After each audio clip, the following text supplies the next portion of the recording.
Hello friends, Doug here from 2 Plus Stuff, and today we are hanging out doing a little bit of hobby progress. Now, I was supposed to have the Milestone 2 video out like 4 or 5 days ago at this point now, but I had a really cool opportunity of doing some work with the game company that makes hobgoblins. I did a video about them recently.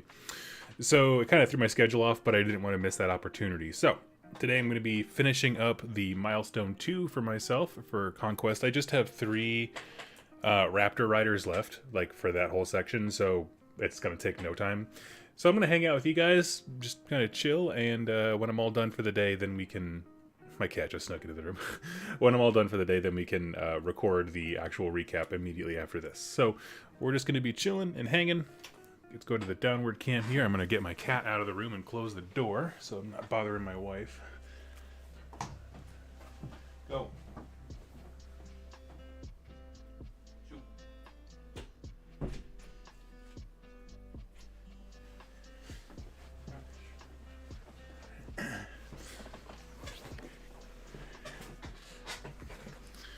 That'd be crazy. She's good at breaking and entering. Let me know if the music gets to be a bit too loud or intense for anything, or for anyone. I'm going to go ahead and pop out my chat so I can actually see it while I'm painting. Hades Death God 9. Wadroon? Yes. Yes, this is, I have 6 raptors, but only 3 riders built right now. That's just the way that they came to me. So I'm going to pick, basically... These 3 just need some brown washes applied to them. And then I'm going to pick my 3 favorite of the mounts, and I'll leave them here so people can see how colorful they are. But I decided to kind of make them bold in a bunch of different directions. Please forgive the train going by. We're off to a great start here today. Love it. Love this for us. Ooh, looking good, sir. Thank you. Let me grab my contrast colors. Okay.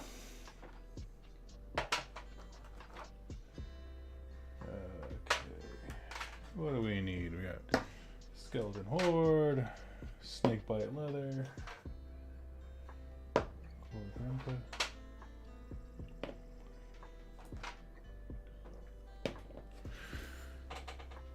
so let's do a little bit of news while we are hanging out and just chatting. I'm going to head over to the community site, see if anything particularly interesting went up today.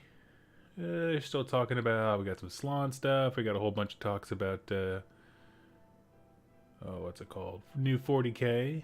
I'm curious, what's everyone's thoughts on the previews for 40K? For me, I'm not getting excited until we see how their new business model works with cutting out books, because that has been such a suffocating part of the hobby. No matter your game, right? Whether you play AOS or 40K, it's just books that are expired immediately. So I'm very interested to see how well they do, in a positive way. It isn't like a cynical, like, well, we'll see how they do, but you know, it's a big change for them. Where is my Black Templar? Killian Green. Sorry, I'm just getting all my colors together, and a more professional YouTuber would have done this off camera. But you got me. Here we go. I've been seeing a lot of Conquest stuff lately. The models are pretty mid, though. Not a fan. I adore them. Anything, the last 2 to 3... 3 factions, I would say. Parabellum have outdone themselves when it comes to their production quality. Corpse Monkey, what's your process for the raptor flesh? Oh, sure. So, if you go to the GW page and you see where they're selling... Oh, I'll find it for you here. Let me see. I followed a specific set of instructions here.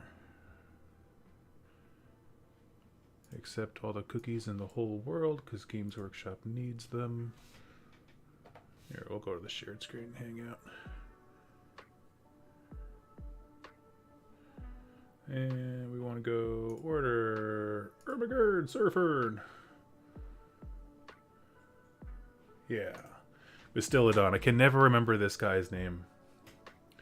So for the skin, let me just double check. I believe it's this, yeah, drab brown down here. If you go to drab brown, it lists off all the colors and paints. Basically, if I'm not mistaken, it starts as Steel Legion drab. Pardon me, everybody. Allergies are killing me this year. So what is it? I don't know why it's being a pain. Come on. It's not showing you all the colors, just 2 of them here. Weird. Okay, so yes, it's Steel Legion drab, Reichling Flesh Shade, and then I dry brushed it with Talern Sand and Carrick Stone as the extreme highlight. That's it. I don't know why it's not loading for me right now, but that's what it did.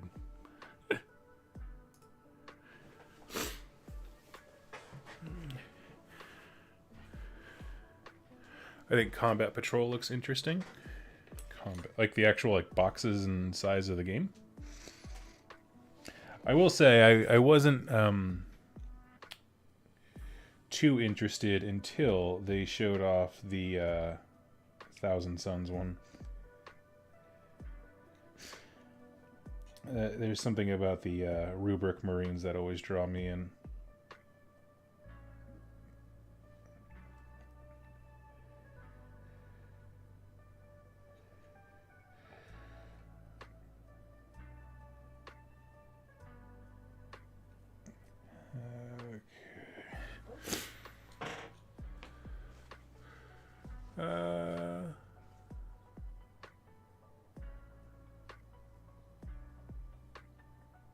I was excited for City States till I saw them all. That's okay. To each their own.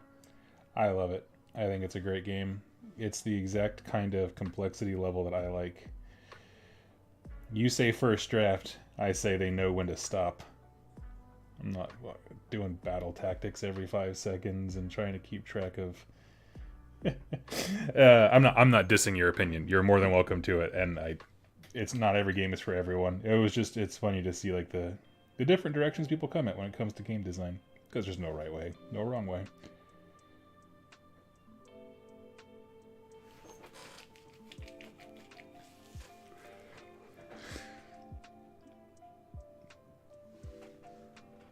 Okay, one hair.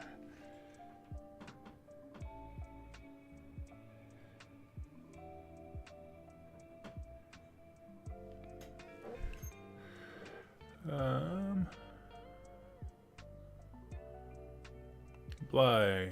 Models get better as they improve their designs. Older stuff can be a bit janky. Yeah. Yep.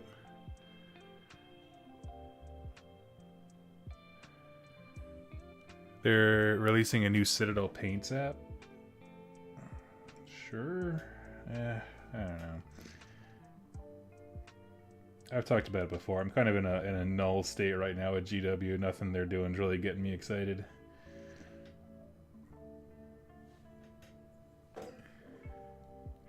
Rubric is super cool. I do like the psychic powers won't only do mortal wounds. I've made them... Oh, yeah. Yeah, that's a great point, Lay. It's a real... There are some armies that, like, just by the nature of what they're trying to convey rules-wise, you're like, that's going to be a terrible time to balance that. How do you balance, like, all the Eldar factions working together in one? They didn't for a while. Oh, man.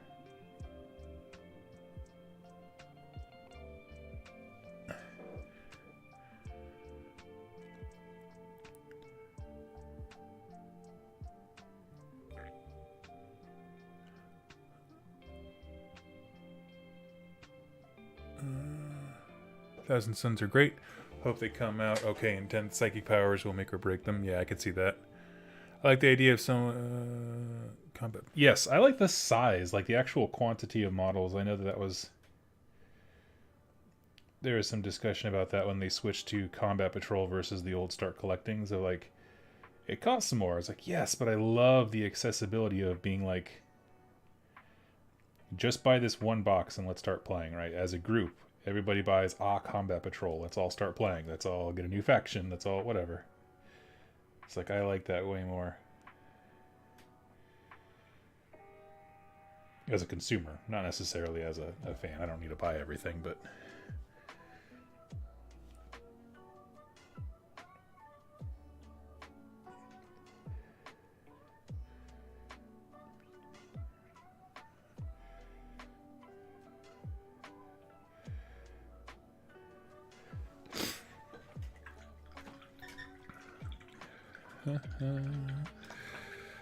Basically, for the writers here, I'm really just going to do some browns and a wash.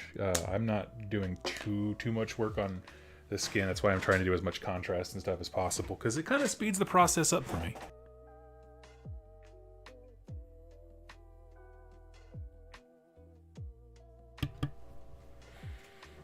Bringing psychic powers back to weapons does give them more room to make them different. Currently, yeah, can you explain that to me, Bly? So I asked that question about 40k when everyone's thoughts were mainly to get a conversation going, but I haven't actually followed up too much. Like, I feel like I'm missing articles.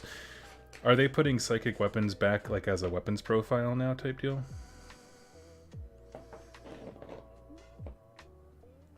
Grab snakebite leather.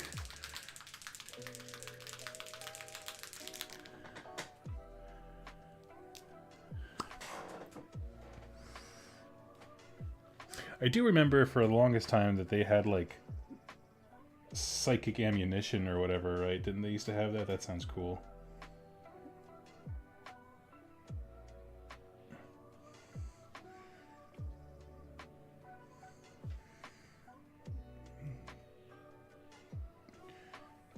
Why fire bullets when you can have mind bullets?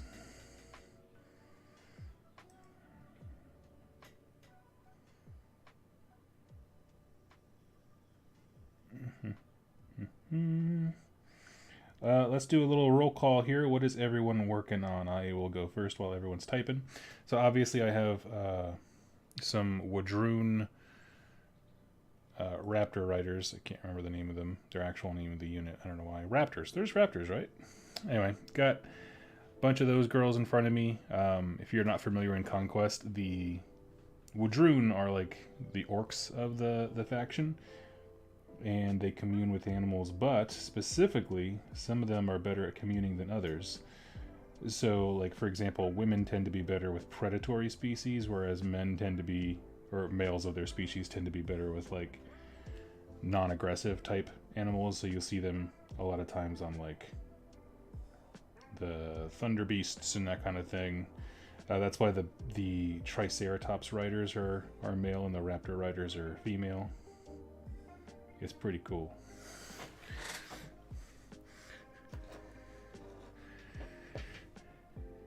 So all in all, I am very excited about this. This is actually one of my favorite units. The problem with Wadroon, as I see it, and someone, if you're a Wadroon player, please feel free to, give your opinion, though I doubt it'll differ from mine. Wait for it.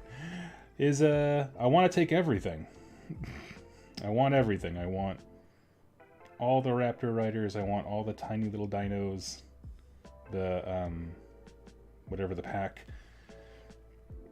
I want it all. That's why I say I'm sure other Wadroon players can understand. I want all my dinosaurs. I have so many dinosaurs. And yet not enough.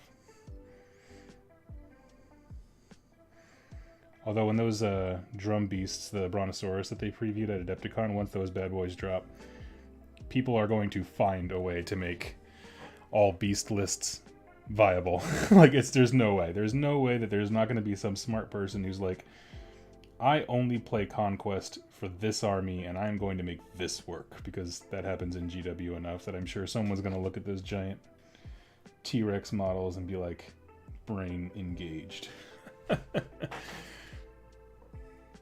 And so I'm looking forward to that.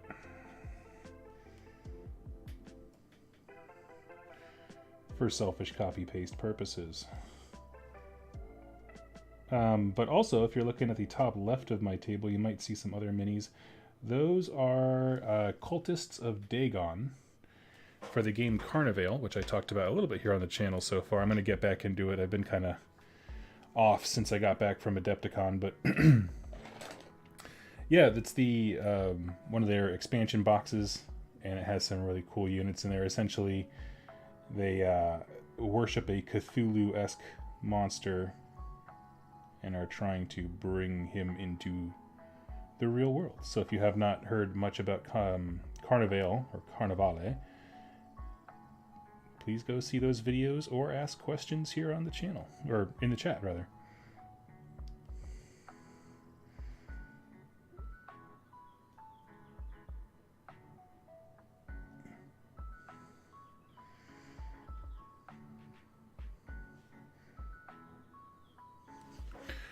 Let's see. So psychic powers are weapons profiles on data sheets like in 30k. Nice. Okay. That's the part I was missing. Thank you. For those of you know, me and Bly played 30k here pretty recently. We should do that again. Let's do that. You and I. Shoot me up a message on the Discord. Let's get a game scheduled. I need to play me some Horus Heresy. And then we have a local friend, Ineptus Astartes, is trying to rekindle my interest for GW just enough to run a Necromunda campaign for everybody. Which I think I might oblige, because he is a good salesman and friend.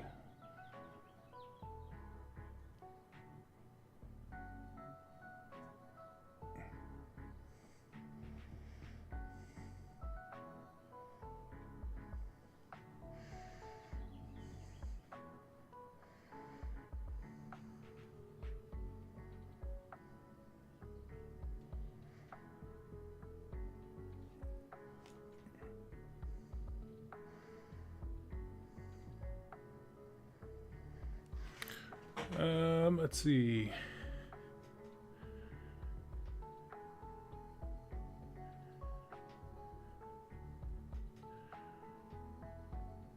Thousand Suns will continue to have warp bolters. Yes, that's what I was talking about.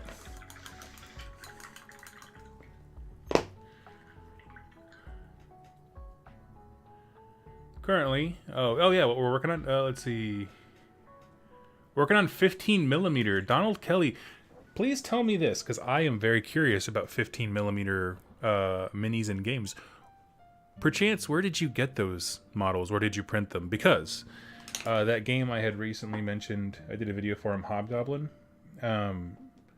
They put out a conversion chart, so now you can play their whole 6x4, you know, rank and flake war game, like, on something much smaller. And they had a conversion thing for, like, here's how to make this game work with 15mm models. And I was like, I came into this hobby after the age of like War Master and Epic, and I would love to play a game at that scale. It just sounds, it sounds awesome, and frankly it sounds like everything that Total War needs to be able to actually play and represent the stuff it's trying to on the tabletop.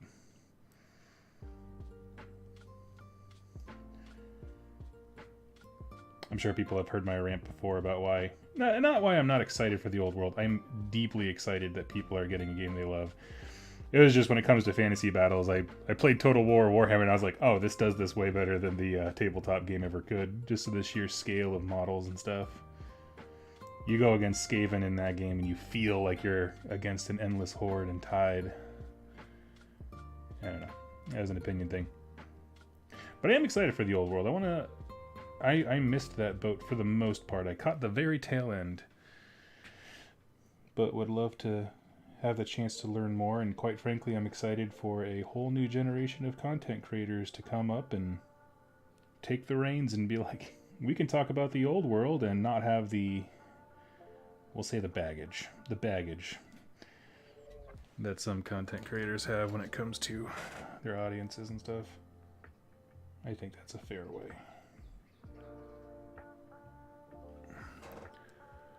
Let's see.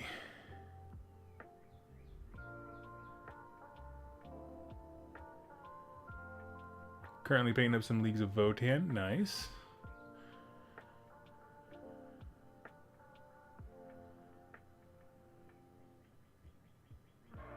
On Conquest, I'm a bit worried about the giant long necks have so many wounds for their price. Seem like huge tar pits. They can be. Relative certainly to like everything else in Wadroon, they certainly are tar pits. That's hard to argue. That's because a lot of the other stuff here dies real hard. I'd have to look at their rules again to have a more firm opinion, but I'll check that out afterwards.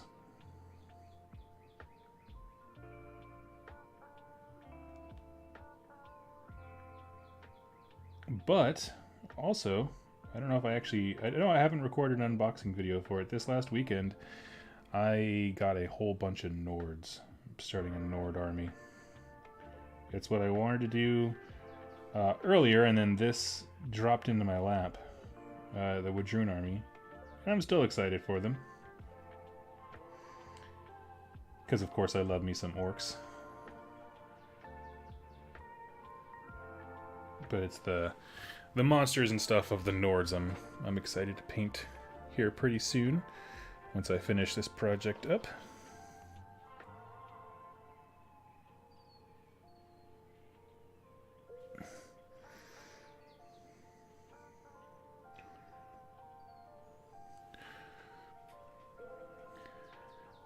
Hey, just wanted to tell you your Gloomspite Gits lore videos made me dive into the hobby and start. Aw, thank you. I have 2Ks of them and currently working on Lumineth. Keep up the good work. I'm Ron Burgundy. Yes, thank you. I saw your follow-up. Thank you. That's very kind of you to say. I love the Gits.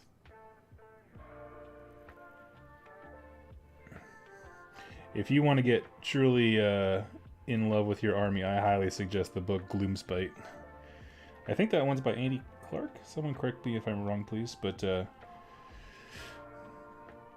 basically, it's like from a human's perspective, and you're like, man, why would Doug recommend this? And then the bad moon cometh to town, and you're like, oh, this is why Doug recommended it.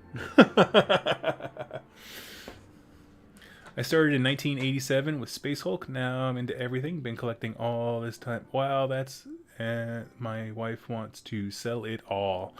Well, Paul, I'm not Dr. Phil, so I'm not here to help you with your marriage, but I can tell you this.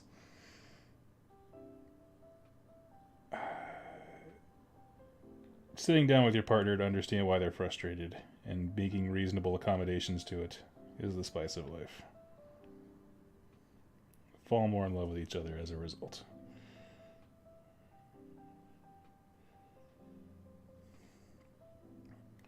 You can't take it with you when you're gone. And I assure you, this is the wrong channel if you're looking for someone to be like, hold on to your models. Because the second I'm done painting an army, I have it on the trading grounds.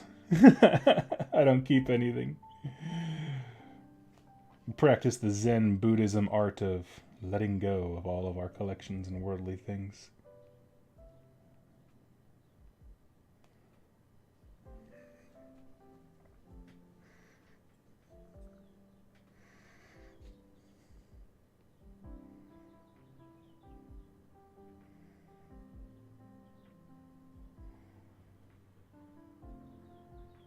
I love Gorgruntifer. It is just my absolute fave.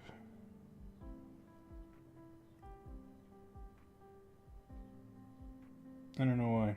It just has a nice red tint to it that I really appreciate.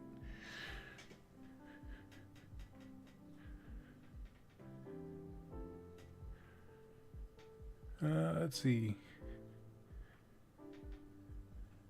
If you want to play fantasy battles at the scale you're suggesting, just buy more models. Exactly. Why is this so hard for our customers to understand? It says Games Workshop executive. God, why are they making it so hard?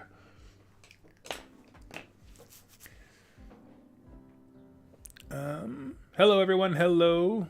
Oh yeah, I'm gonna pronounce Trisoloren. Is that how you pronounce that?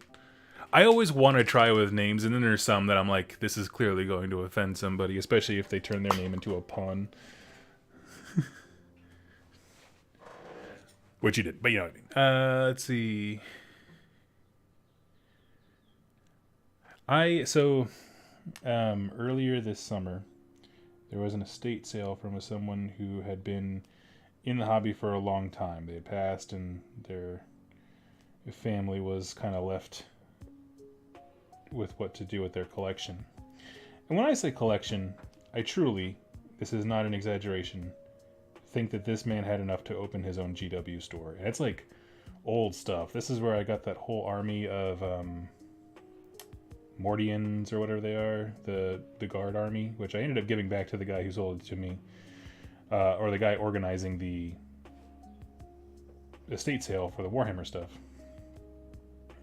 But so like I've seen what a lifetime of collecting GW looks like in one place to an extreme extent, and I understand why some spouses are terrified to stare into that void. Me, I have always been someone who gets very anxious and overwhelmed with clutter, and so I can't. I'm not a collector at heart.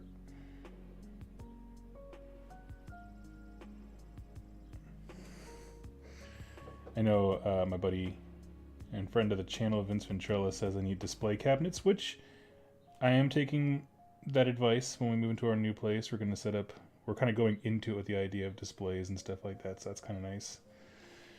But, yeah, things are rarely as clean cut as I want this, and my wife just doesn't like me and wants me to get rid of it. They're a race in the sci-fi novels 3-body problem. Interesting. Interesting. I have never heard of that. Sure, but when I play Warhammer Fantasy Battles, I was a teen living with my parents, barely enough disposable income for 20 model regiments. Yeah. Well, that's the thing. I got sold into Fantasy Battles young because I started with Path to Glory. That white dwarf that came out, and it had like everybody as a group buy a couple boxes of Chaos Knights and Marauders and stuff, and we'll turn that into everybody's army. I was like, oh, that is super cool. Like, that's very affordable. We all chipped in like $15 and roll, because you have to roll to determine basically what your starting army is. So we did that, and I had a great time. It set me up for massive disappointment when I realized how expensive everything was.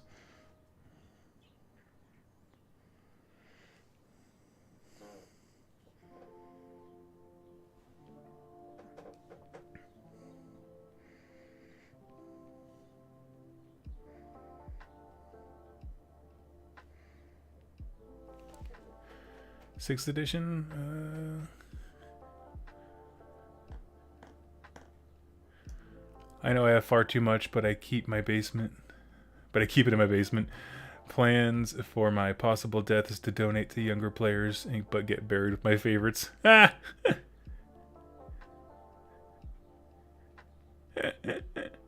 Hey Doug, hope you're doing well. Just glad to see you're getting stuff done for Conquest. Yes, buddy, thank you so much. I'm going to be recording my Milestone 2 video as soon as I am done with these girls.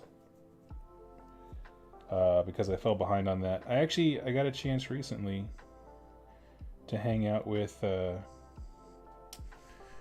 guys at Elect Studios and Mike Hutchinson. If you guys ever played the game Gaslands, where you get to like build your own cars, and it's like a cool Mad Max miniatures game style. It's not associated with Mad Max at all, but it's that style of thing. Absolutely stellar game. And he came out with a fantasy game. Actually, it's on Kickstarter right now. I did a video talking about how you can make your own bases for it, but it's essentially, yeah, you get to build your units from the ground up with keywords, and there's like ways to make them cheaper, more expensive, heavy duty, that kind of thing. And I kind of got smitten.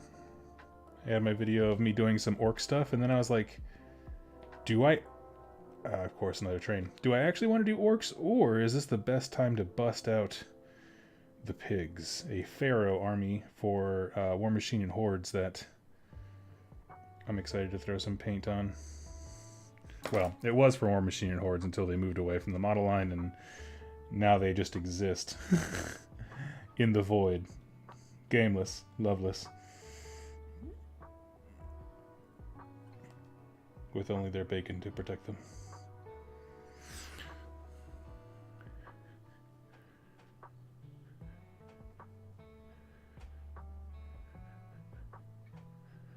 Let's see, follow. Oh, I lost the chat here. Let's go. Just Kit Bash 1 Fantasy Orc Archer for fun and bought Savage Orcs with a Boar Rider box to upcoming Old World. Sweet! Heck yeah.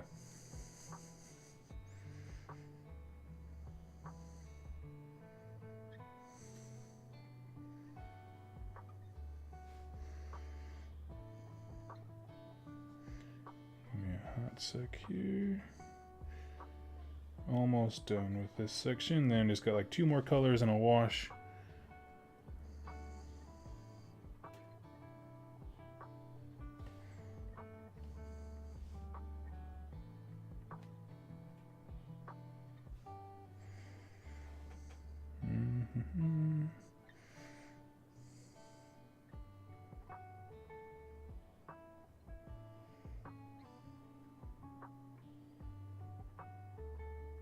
Okay. So close.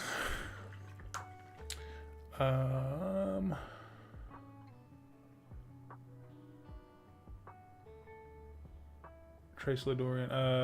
How are your Carnival tutorials coming along, Doug?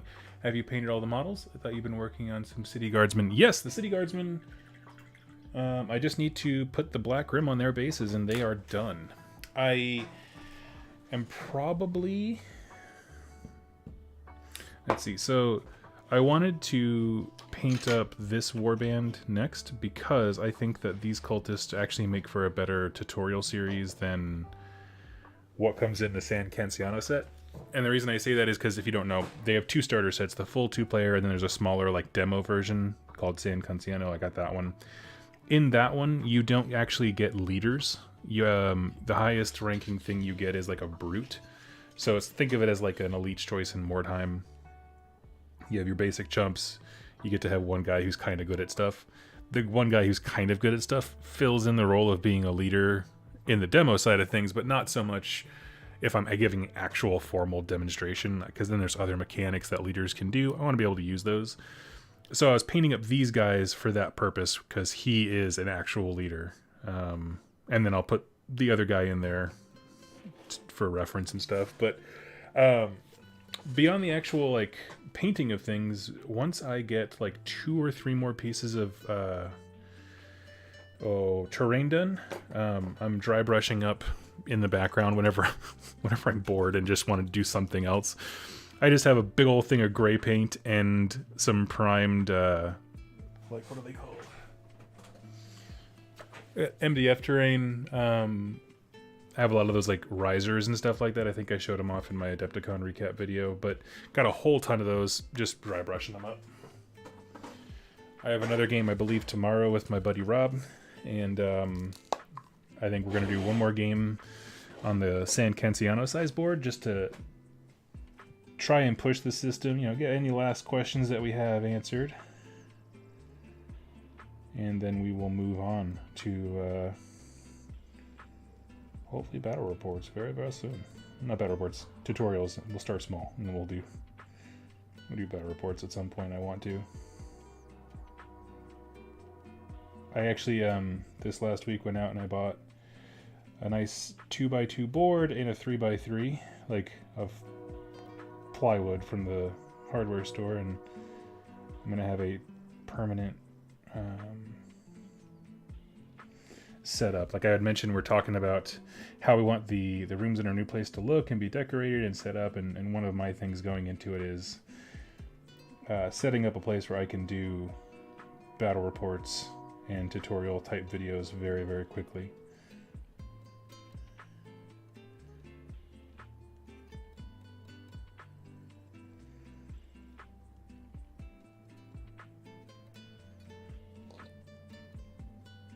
The way that I described it to a buddy of mine, I was explaining like, here's the table I need, And he's like, oh, you need a prototyping table where you can just quickly throw things together, flip on a camera, and record it for, what is essentially proof of concepts if it were as a business, but demonstrations of games and stuff like that if it's, my channel.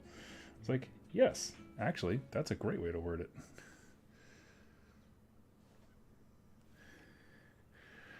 Great to see you. Hey, Robin. Hey, Doug. Hey, Doug. Hey, chat. Hey. Let's see. Okay, so that was a Carnival question. Donald Kelly, trying to start a painting class and club at my local library. Does anyone have any experience attending an event like that?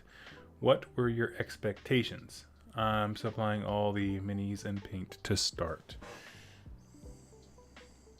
I can't say that I have, to be honest, but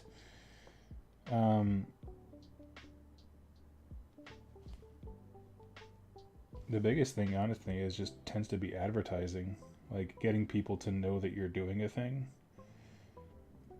can be difficult.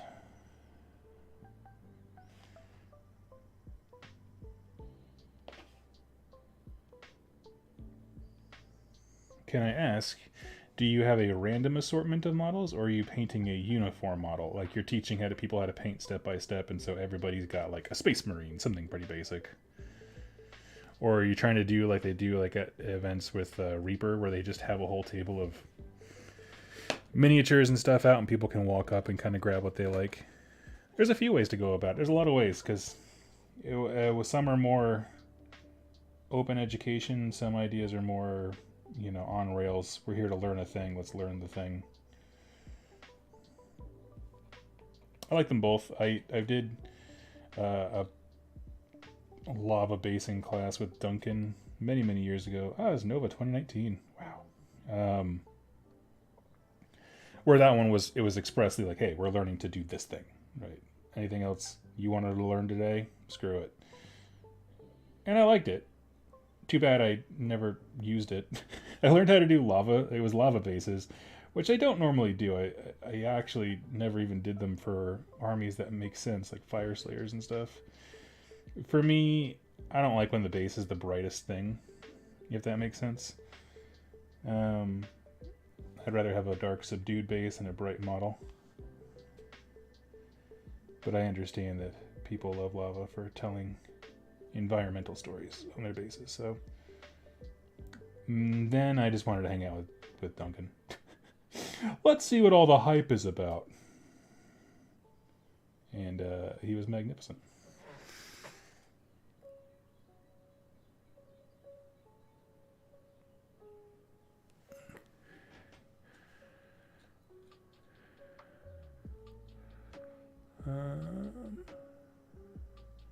Now I need to find those rare square bases. Building some horror 30k for next week's Heresy Day. Bly, tell me more about the Heresy Day. I didn't know there was a Heresy Day.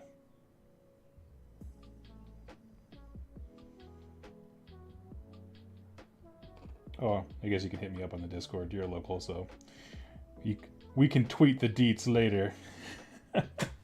As the youths are willing to say.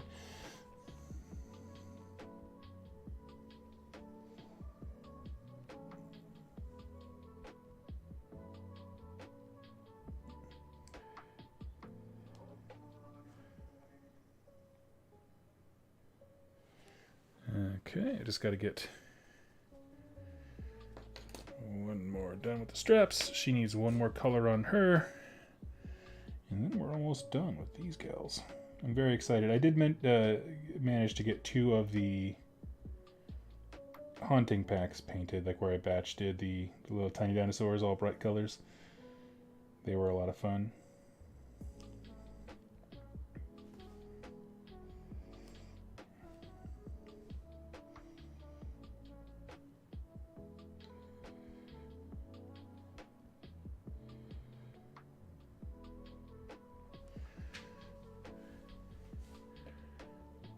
I have sent you messages about Ben's... Oh, okay. Right on. Thank you. I appreciate it. I would have been like, the hell you did?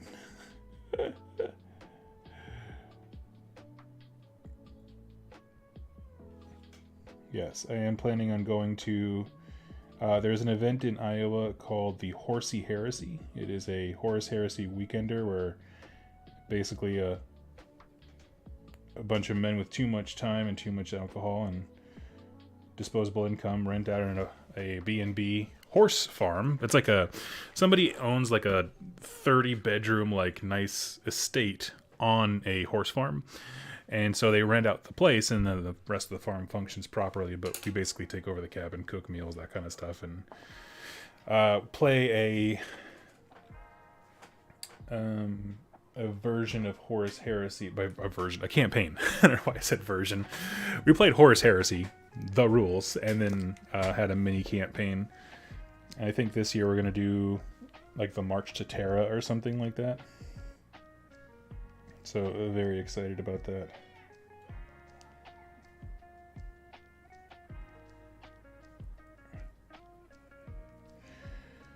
What else? I'm doing, of course, my Sons of Horus. Gots to. Can't stop, won't stop. But instead of doing the drop pod assault, which is kind of what I was building towards last year, even though I was very hesitant to actually play the full list, I have the models for it. So I do feel at some point I should try the drop pod list. But really, I'd love to try their faction-specific one, where it's like you have to be a traitor and you get all their cool bonuses, kind of the thematic whatever. So they have like different army build types, and that's one of the ones I want to try. I think I have the models for that as well, if I'm not mistaken. But I got the drop pods because somebody was getting out of the hobby and they were like, do you want all these Space Marine drop pods? And it was like $4 a drop pod, and I was like, kinda. You know, with Horus Heresy, it's just like, I mean, why not? I'll throw it in the closet. It's $20. I got a whole new way to play the game. You can't beat that. So I had those, and then our local friend hooked me up with what is it, the Assault Claw, whatever, like the big Land Raider of drop pods, which I only learned recently can actually move after it arrives, which is a thing that I didn't know I needed in my life. Like, this thing craters in, everyone craps out of it, and then it just flips on its side and starts moving towards people, and you're like, what? I didn't know that was an option. Okay, so now I'm going to pick... Let's do this. We're going to have some audience participation here. So I'm going to scoot and make some room. Here are the riders. Middle one is our boss lady, okay? And numbering them 1 through 6 from left to right, tell me which raptors should be with this unit of girls. We're just waiting for them to dry, so I'm basically going to put the finishing details on 3 of the raptors at this moment. They were just easy to batch paint, but I would like this one. So that'd be 6. But I would love to know what other one. So 1, 2, 3, 4, 5, 6. Throw 3 numbers in the chat, 1 through 6. Let me know. I think 6 is a strong choice. What else? If I wanted to mix the colors most, because there's blue and yellow, then I would probably do something...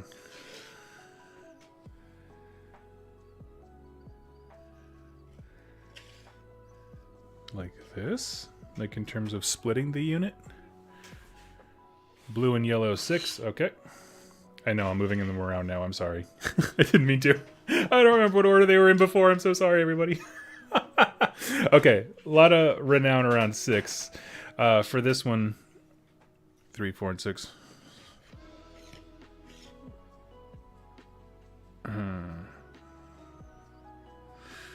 This one, I actually did with... what is it? I started with a Xandri Dust and did more like a Rakarth Flesh mix, and so basically it's more of an albino skin color. Okay, I promise I will not move them. That was so dumb of me, I don't know what I was thinking. There is your order. 6 we already know is on the table, because the new 2, alright. Whatever the next number is, that's it. As long provided it's, and that would be, yeah, 1, 2, and 6. All right, there we go. We got them. I mean, the other ones will get used. I just needed to assemble the riders for them. And again, it'll take me 2 seconds to paint them.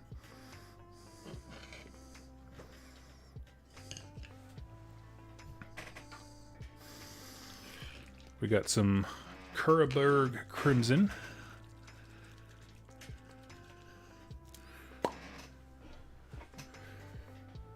I would do warm and cools as separate squads.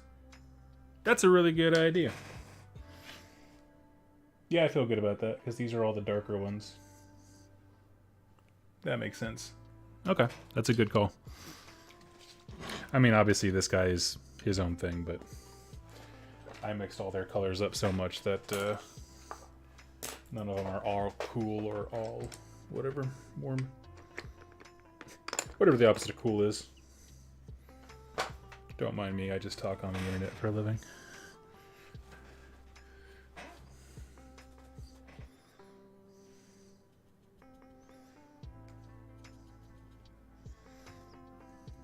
Got my mixing brush.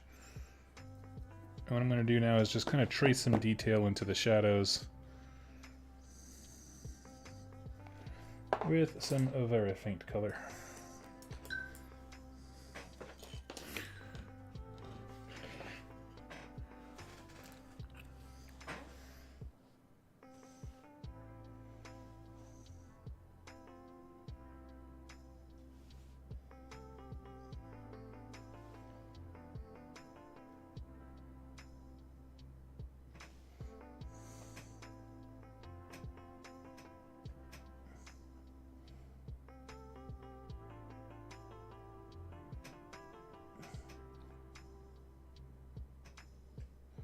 And again, we're just throwing a little bit in there to kind of break it up a smidge.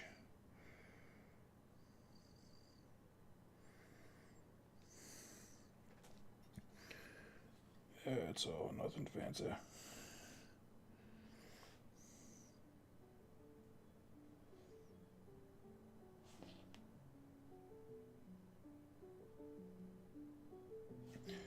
But let's see what else we got going on in the world.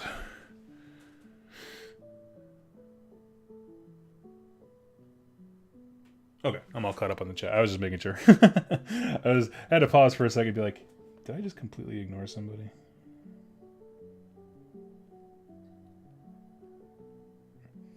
What games has everybody been enjoying lately? My interest has obviously been Hobgoblin and Carnivale, but I would love to hear others.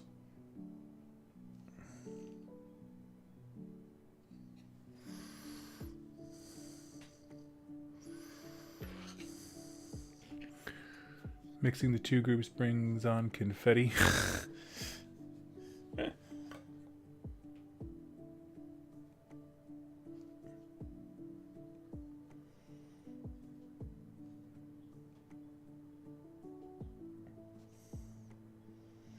I'm just saying, I've already got dinosaur orcs.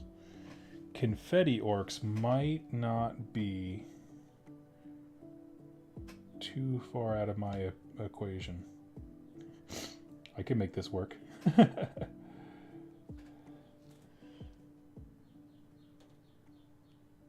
you guys ever listen to the show Legends of the Painty Men? It's a well, I put this in quotes as they would as well. It's an Age of Sigmar podcast, but really it's two comedians who play Age of Sigmar that love to joke about everything surrounding the hobby. John Roy and I'm so sorry, I can't remember the other gentleman's name. Please, if you know it, please put it in the chat. I kind of fell behind on their episodes when the pandemic happened, but they used to have this great bit, and they wanted GW to create an army that was intentionally the ugliest models that anyone could ever create, but give them objectively the best rules, just to see people have to like justify why they're playing it. Like, oh, I'm not playing this. You know, I love the lore of this army. And so the fake army that they came up with was the Ass Clowns, which was, it was just, the entire range is just models that are all bent over mooning you, and like one of their core rules for the faction is the butts have to be facing you. You have to wear a t-shirt that says "I love ass clowns" and something like that. And it's just like, and if you do all of these things, you get to access their amazing rules. And oh, I loved it. Oh, it made my day so good. I was on the floor rolling. And it's like, then you're going to go to an event, you're going to be people like, oh yeah, I'm just really into the lore of the ass clowns. Like, yeah, it's a subtext for a lot of great stories, all trying to justify why they take the power game army. Oh, it was beautiful. 10 out of 10 would play ass clowns. I mean, and they were like, you got to make them good. Like, everything's a 2-up, 2-up. Whether it's a 2-up save, 2-up everything. Like, it is legit good. But yeah.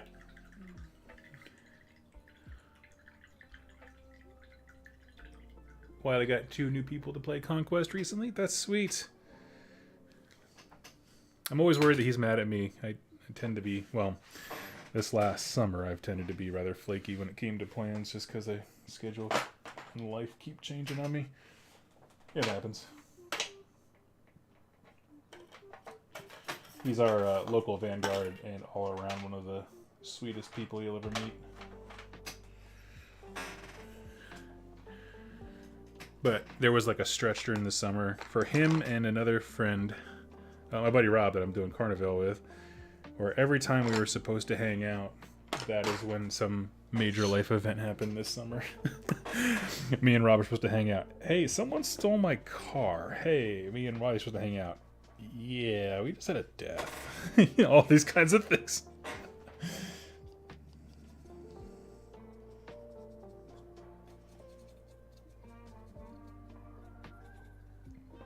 Okay, just wanted to get that last little part up.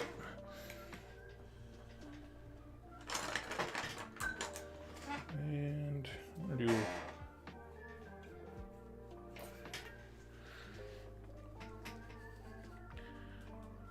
I've been stuck in on the Flesh and Blood card game. Not much of a mini scene here, so I'm mostly a painter. Actually, that was actually pitched to me. So if you don't know, we're moving in July just to a different part of Iowa to be closer to family. Help kind of be caregivers and that kind of thing. But we're moving next to a store that does those a lot. Was it Flesh and Blood? But if you don't know, it's like a card game that like is, my understanding is it's like a dungeon diver thing. You should build a team and your weapons and do attacks. But it is a card game, but it's like, I don't know. It feels a lot more visual and tactile than maybe some others. It seems cool. Card games just aren't my jam. They were when I was younger. And I got burned because my Yu-Gi-Oh deck got stolen at school, as is wont to happen. And it just never had that same appeal. Poor Doug.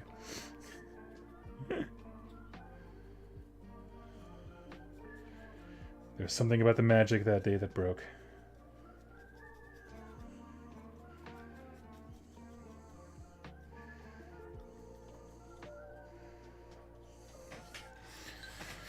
Alright, so I got some raptors. They're almost ready. Just gotta throw some, I guess, mouth detail in there. Rest in peace, Yu-Gi-Oh deck. Yes, yes, I was a very distraught young man.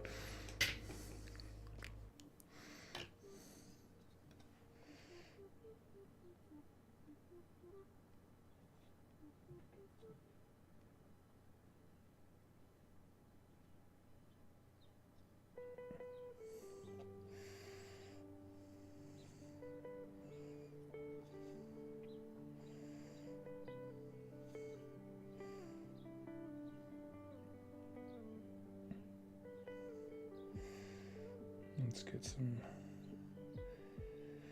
paint here on the mouth. I'll go back around and knock out the...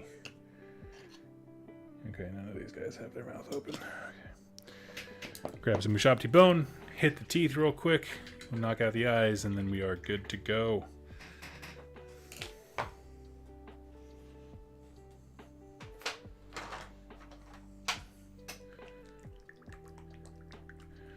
Wolf, rest in peace to your deck. What was your favorite card that you remember? I raw drew straight from the pack, the third pack of cards I ever bought.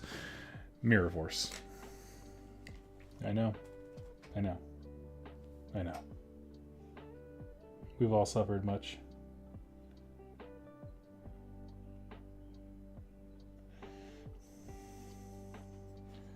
That and Time Wizard. I did manage to pull one of those. And I just like Time Wizard as a piece of art more than anything else.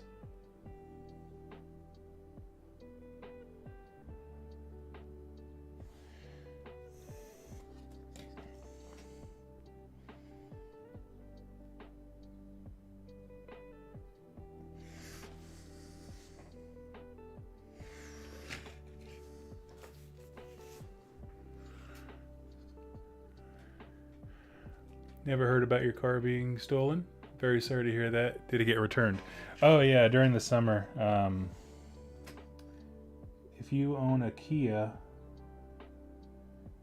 beware. There is a way to break open the assembly where the steering wheel, like where you put your key in, and be able to turn on a 2018 and up Kia with nothing more than a USB stick. So we stepped out of our house and our car was just gone. I was like, huh, well, I'm going to go ahead and declare that a bummer. But they just took it on a little joyride and left it like 6 blocks away. So we got the car, it was recovered. It just needed to be cleaned out and have some damage repaired to steering wheel assembly where they ripped it all out. All in all, I am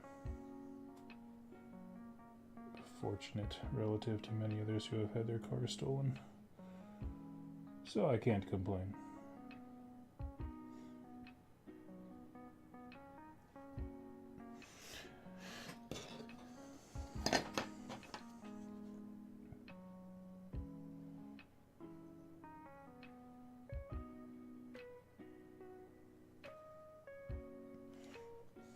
I'm just grabbing his little T-Rex bits. These cool little eye spikes.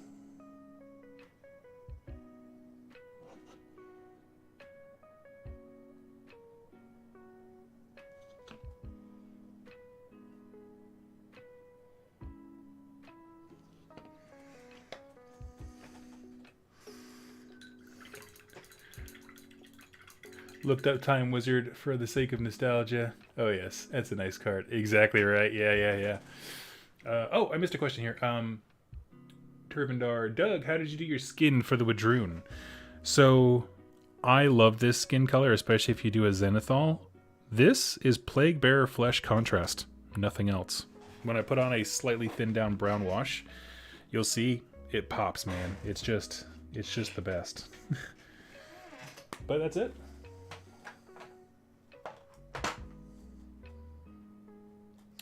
Okay, question for the chat. What color eyes should my raptors have? They're all going to be the same for the sake of ease. I'm not interested in doing different kinds of eyes. But should they be white with like a black slit? Should they be yellow with a black slit? Something like that. Maybe, oh, what do we got? Actually fairly limited on my greens and yellows, but something more, I guess, reptile-y is kind of what I was in my head saying, but then when I said it out loud, I feels embarrassing, so.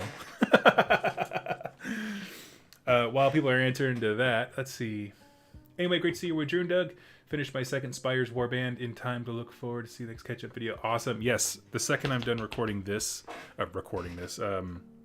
painting these gals, I'm going to hop off and do the second Milestone video.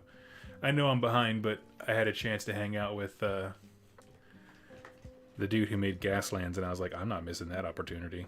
That would be silly. Which is also what I feel like whenever I have those moments of, man, I don't know if I can do that interview. Like, what if I say something stupid or embarrass myself and my followers want me to do all this stuff? And it's like, no, they don't. Your followers want you to just talk to the guy who makes awesome games. Talk to Mike Hutchinson. It's awesome. And I'm sitting here realizing I do not have a drop of glue to attach these ladies.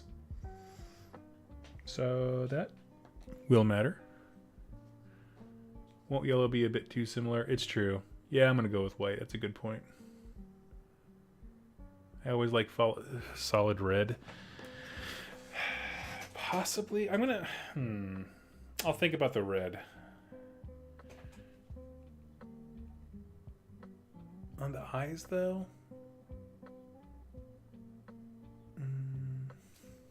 I think... Sorry, fam. I think I might just do an off-white. Because it occurs to me that there's so many different colors here at play. Because... Yeah, when you say a bright accent color, it's only an accent color on some of them, though. It's not on the purple ones. So that's what I was thinking. I would have jumped straight to red. Nice, okay.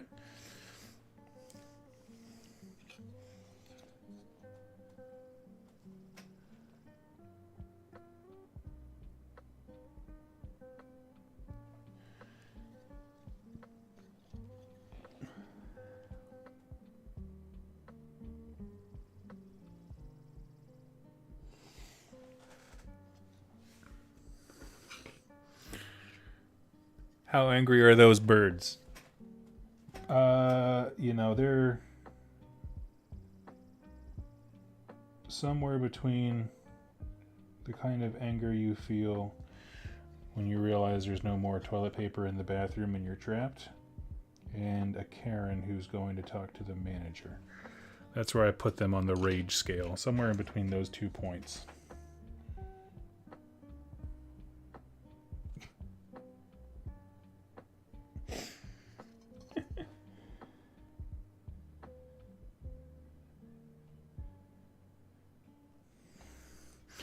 Thank you for coming to my TED Talk on the ways that metrics with which we can measure human suffering.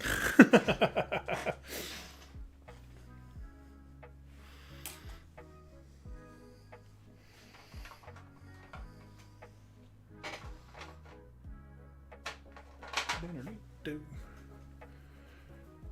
are you painting today? Hey, Matt, I am painting up some Raptor Riders for Conquest. I almost said Carnival.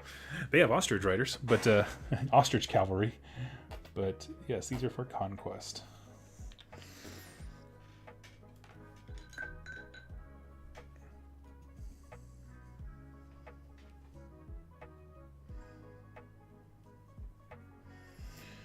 Thin in the black out just a bit so I can do some cool slit eyes.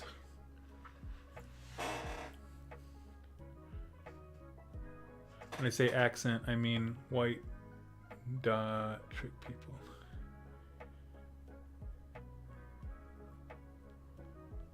Oh, I see. Good point here. How angry the birds, then I definitely would have gone for... Yeah, fair enough.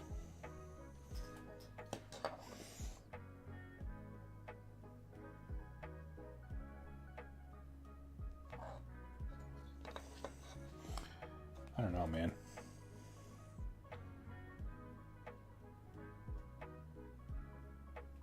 I think I just drunken mastered my way into some cool eyes. I kind of just like took the dude and stabbed him with a brush, and it turned out really, really well.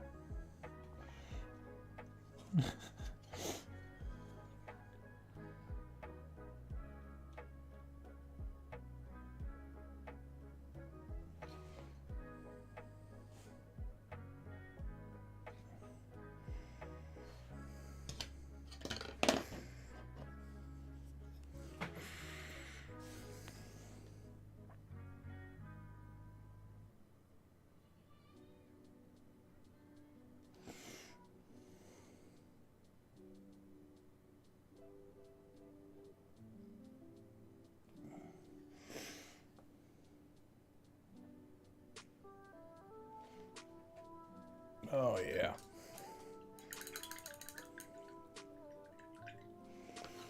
She's a beaut.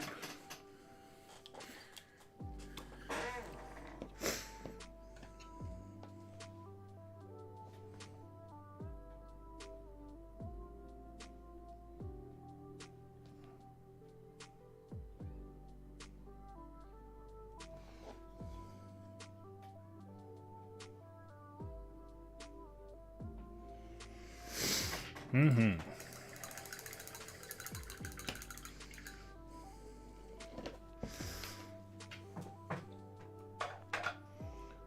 There, let me grab my Vulpus Pink. There we go, Vulpus Pink. There are 2 of these characters that have like no, it's just her. She has like gems or some kind of like rosary looking thing going up her arm. We'll throw those with some contrast here.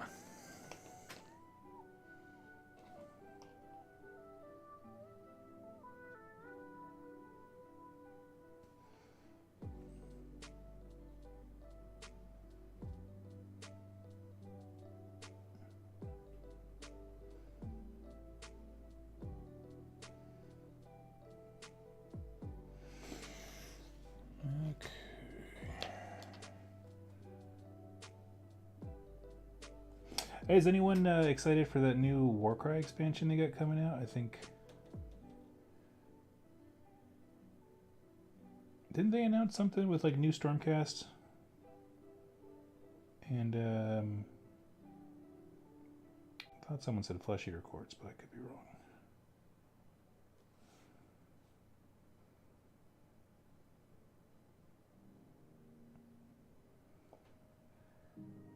Heard a rumor engine, or maybe it was a community article about it.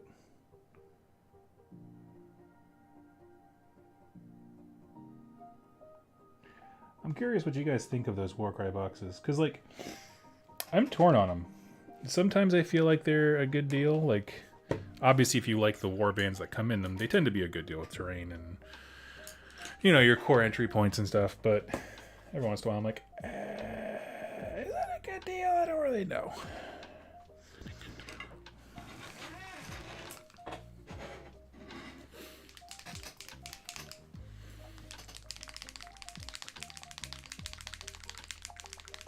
No, well then what am I thinking of? I thought I must be conflating 2 different rumors. I definitely saw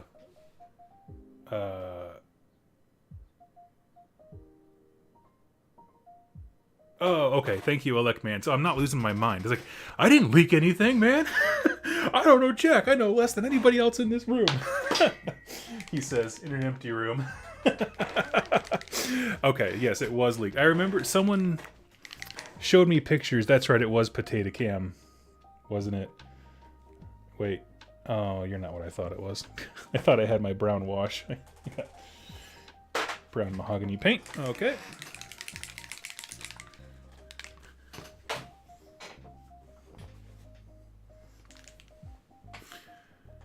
I must have seen the leaks then. This is why I don't talk about leaks on the channel, though. Because like people are like, oh, you gotta talk about, for example, when the Sylvaneth book was coming out a while ago. You gotta talk about the Sylvaneth leaks? I was like, I can't tell what's real anymore, and that's just because I'm on the internet. Never mind Games Workshop sphere. I can't tell if this is true. I don't believe any of this.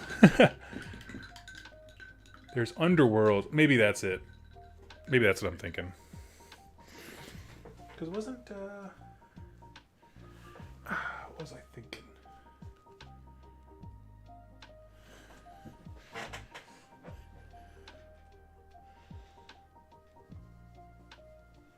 It might have been that, actually, now that I think about it, because that what I'm envisioning in my brain only had a couple of models.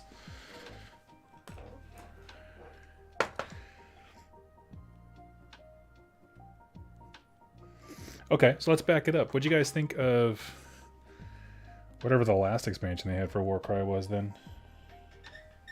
Since I seem to be all confused.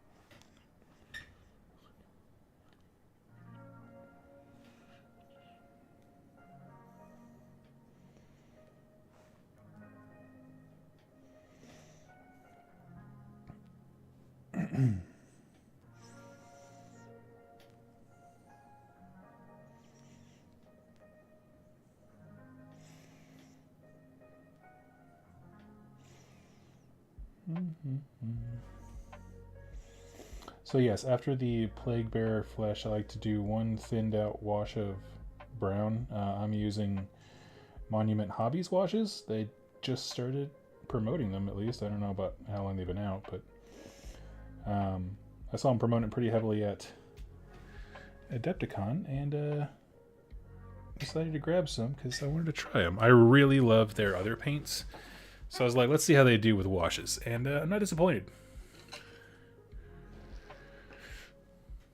Also, if you want to talk Warcry with someone, ask Adrian on the Discord. He has a ton of painted warbands and all the terrain painted. Okay. I will say, so I'm a little bit burnt out on AOS at the moment. I do leave an exception for Warcry because I like it because it's in the AOS universe, which I do like the story there. And I think generally Warcry is a fun and accessible game. So I might actually do that. I was just a little bit miffed when miffed. Yes, that's an aggressive YouTuber-y word. YouTuber miffed, now in news. When they came out with like the big second edition rebalance and stuff like that, and I had just recently bought my book for the first edition, and I was like, or from the Army List or whatever book, and I put a sour taste in my mouth, I won't lie. I need my products to have a little bit more longevity than that. But I do see the meaningful difference. The second edition Warcry is pretty cool. But I'm telling you, try Carnivale. Do them back to back. You're gonna love Carnivale more, I promise.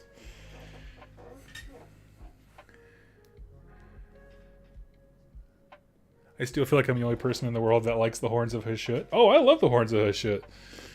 Yeah.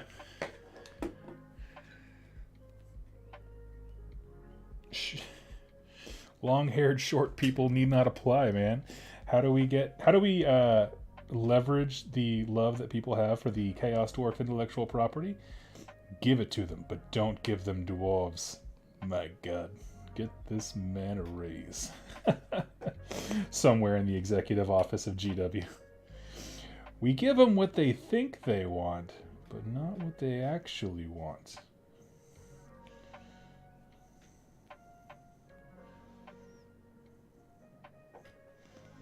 They'll never see it coming, says James Workshop.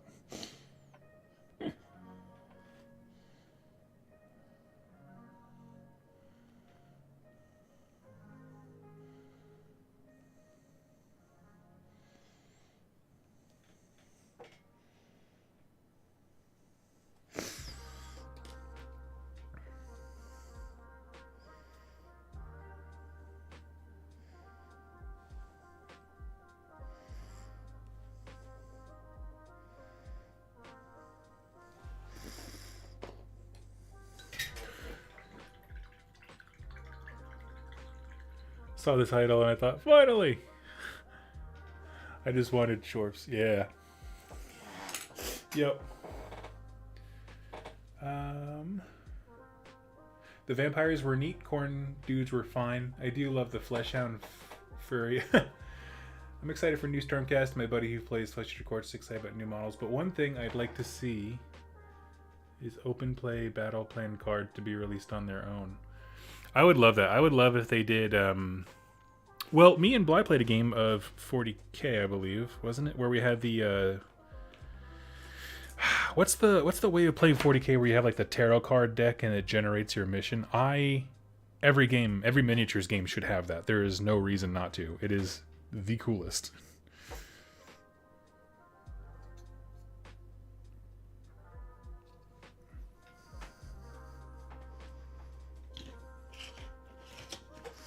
Okay, so whilst waiting for them to dry, I'm just going to do a few quick highlights. All my base colors are done on these dudes. I just want to throw on some skin tones so I can get them going.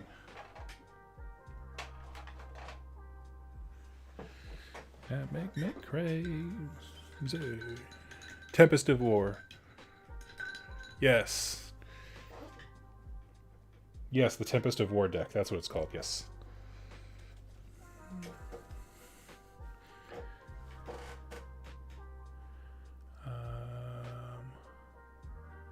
I feel like I'm the other person. Yeah, I saw that one. Because as is, it seems those who are exclusive. Yep. Yep. I agree with you. There's, as much as I like the value of the Warcry sets that they came, what was the last one they came out with? Like I like, in terms of an onboarding point for new players, they're great. They do that job very, very well. I still feel like it's all based on FOMO, and I just don't. I don't know. I got tired.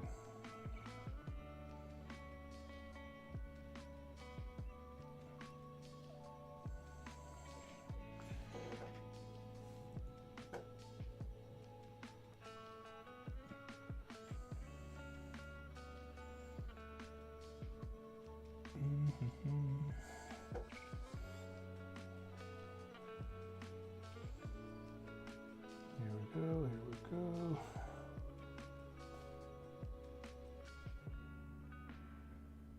Everyone have a good 420 yesterday. We all celebrate appropriately.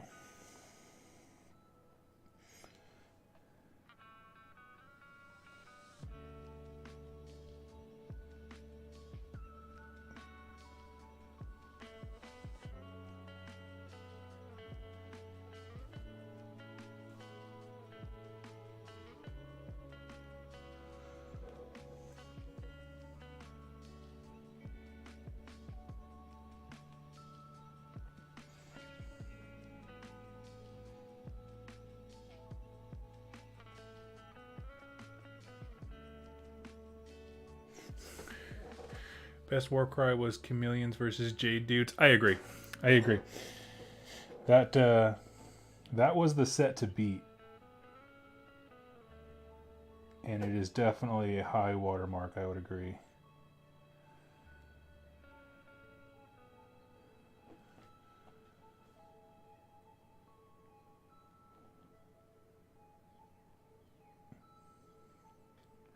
I also just like the composition of that set. I liked not just the two warbands individually, but I liked how they contrasted with one another visually. Because some of these, you're like, okay, if they put two Chaos Guy armies together, you're like, well, that's fine. But when you see some real contrast between the factions, and you get two people who, like, one of them likes each of them, like, oh, that's the sweet spot. That's what all those boxes are aiming for.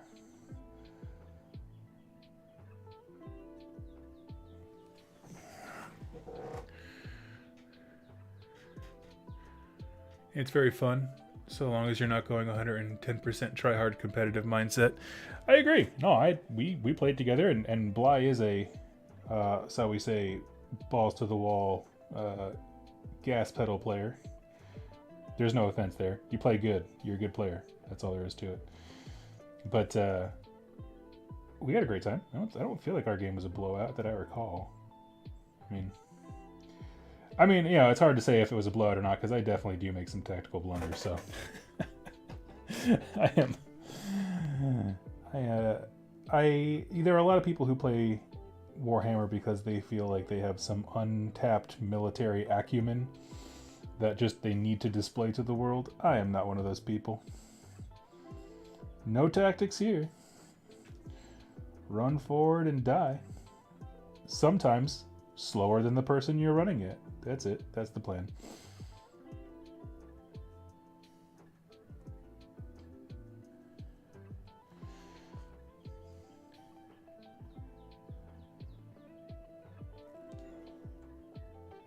That's why I always try to end up playing whatever an aggressive melee army is in whatever I'm doing. I don't want to worry about positioning, anything like that. Like for setting up line of sight shots and stuff like that with snipers, and some games are very difficult. Like Infinity is one of those kinds of games where it's like you have to think so hard about every single placement of things. I'm just like, you know what? Who runs real fast? That guy? Does he got a big stick? Yep, sold.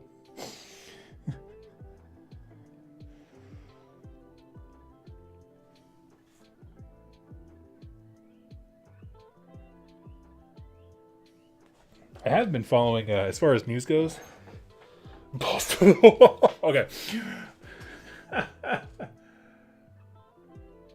Oh, I didn't mean that as an insult. I certainly didn't. Oh, I just meant that you like... I was given a warning of like, hey, when you play Bly, like, he's not going to let up. I was like, I don't care. Like, I don't know. I had a great time. I have always had fun with our games, buddy. I love competitive stuff. I love learning how people are seeing the game. Like, let me get this paint here and I will give you an example. Okay. So, for example, like, I think it's really fascinating the way that some people can look at an army list. And this is actually something that Bly did. Where I'm looking at the table and he walked me through what, in that game it was your Mechanicus. Or one of the games we played was your Mechanicus. And walking me through all those things. And as he's explaining them, like, I have no idea what any of that means. But, like, people who can just look at it and, like, put things into context or whatever. I get warnings, you don't get Ugh. I'm just sinking myself. I like you, buddy. You are awesome. They were just giving me a heads up about list building. It wasn't anything about you. On a personal note. I feel like I just came on today and just ruined someone's day, and I feel awful about it.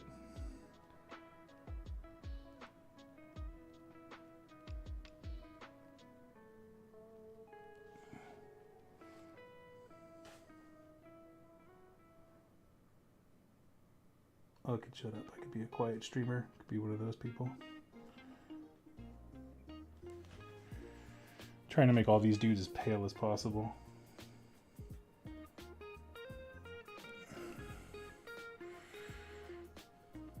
It's a dice game after all. I mean, that's always how I've been, right? Like, I think what some people call competitive can be different. I mean, everyone should play these games wanting to win, right? Unless you're giving a demo, you should be trying to win. Whatever that means. I mean, I prefer games with, like, asymmetrical objectives.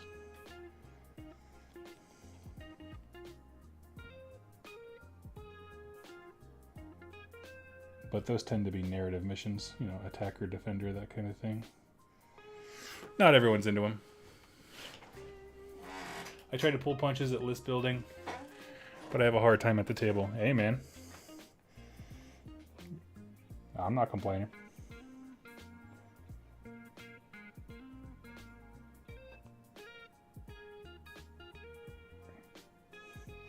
But yeah, that's what I'm saying, right? Like, you take the stuff that looks cool. I really love Ineptus Astartes, our local friend. He has this rule to list building that I absolutely adore. And it's one of my favorite things I've heard, which is 2/3 of your list needs to do work, and then 1/3 should be the dumb stuff that got you excited to play it in the first place. Which I was like, oh, when I heard that, I was like, oh yeah, so if I'm playing, you know, in that case, it was regarding Horus Heresy, which most of their games are at 3K. It goes faster because stuff dies in droves in that game. But, you know, if you got 3K, easy, round up 2,000 points is...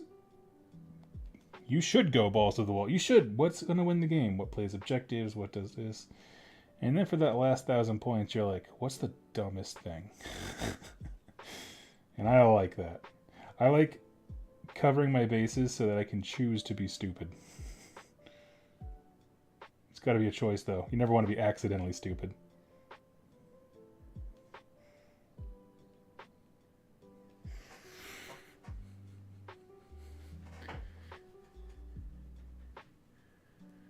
Oh, we do. I actually used to run a ton of narrative missions for everyone local, but it fell off around 8th ed. Not sure why.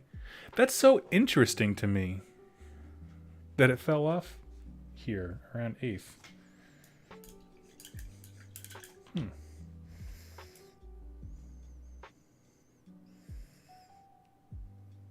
just mixing up a light brown. I have one person here with dark skin. So it's kind of threw together a little highlight for him.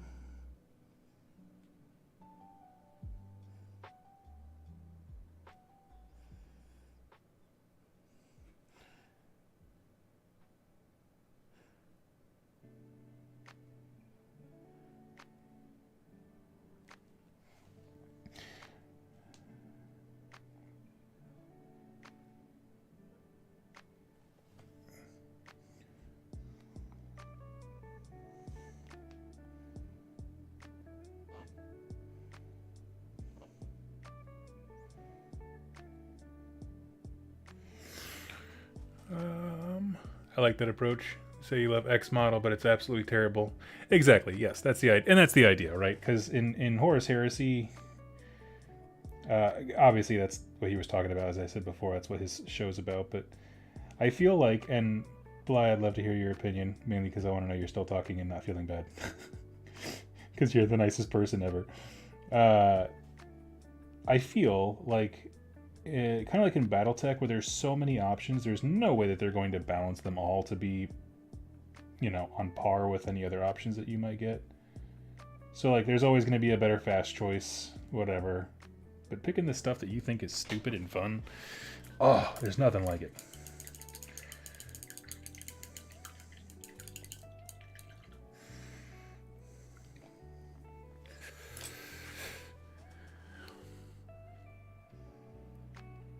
I never try to win or as a result in fun games. I never try to win.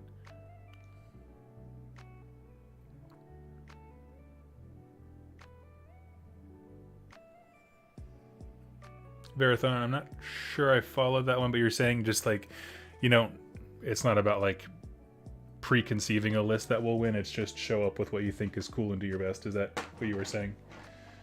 There's a double negative there in the beginning, and I'm trying to make sure I'm not misquoting you. I was like,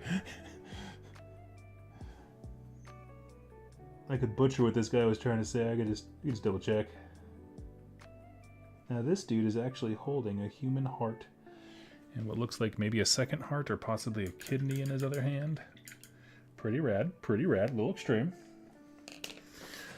When we're all done, we're gonna throw some what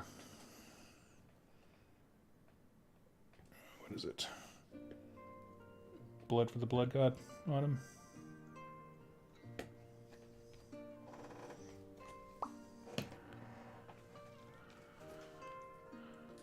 I feel exclusively cool stuff. Yeah, you do.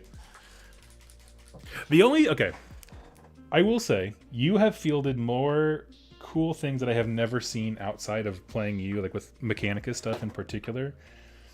And I remember the game that we had, I felt bad because it was like your big automata guy with the big shield cannon, like he did nothing. I was like, oh, I kind of wanted to see him do something. I was like, I felt bad with you, not for you, with you. Aw. I wanted to see the giant cannon laser on his shoulder, shoot his vehicle, punch a hole in it.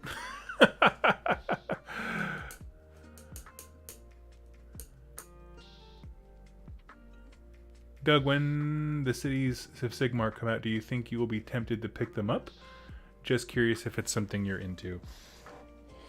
I'm going to level with you. I've not really been interested in AOS for a bit. A book would have to dramatically change my mind on that. But to be honest, much more likely it's to get me like super into it to start a whole new army. I don't think I will until the next edition or something, assuming it appeals to me. It's just all the stuff with battle tactics. Like the most fun I've had with AOS lately is demoing the Youngbloods event that I did, because we cut all that crap out. We're like, these kids can't handle this. I mean, I'm sure they can, but we had a wide swath of ages. So it would have ended up being much more of a hindrance to the fun than anything else. But I don't know. I just got tired. I don't know. That's all I can say. Or the only words I can think to put to it. I'm happy to say whatever, but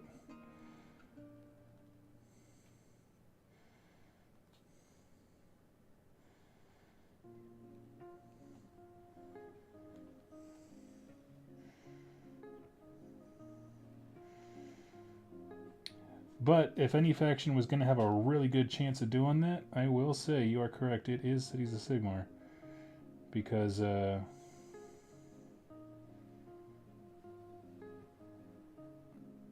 really were a faction that I became very, very, very obsessed with when they first launched.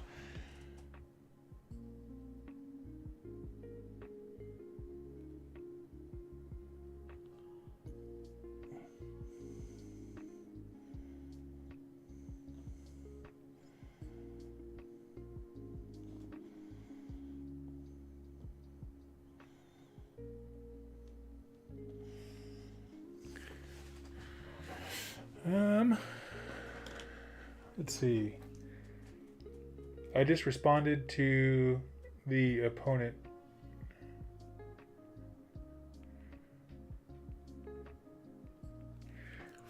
I need to see the model lines to make any kind of decision on City. In 40K, we're doing a doubles tournament tomorrow. 2 people playing at the same time. And my teammates are doing Oops All Dreads. Nice! Where's that at?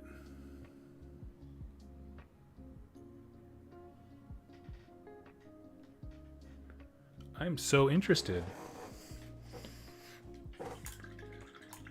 So is it that you're burnt out on AOS? I mean, I've been pretty vocal since third that like it's not my favorite rule system in terms of gameplay. It moved further and further away from the AOS that I fell in love with in my youth, of just the very simple, approachable, and whatever. That's honestly why I've started playing things like Conquest. I find them much more approachable. They satisfy what I am looking for in a miniatures game very well. I'll be honest, I'm kind of more burnt out on GW than AOS or anything. The FOMO business model, I don't know. I love the artist. I still follow and chat with so many of them. And writers from Black Library. I just needed a break from the constant news cycle.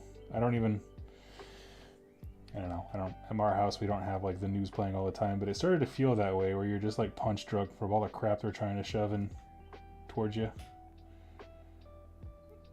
And part of that is, understand it's a reflection of what I do for a living, like talking about games all the time.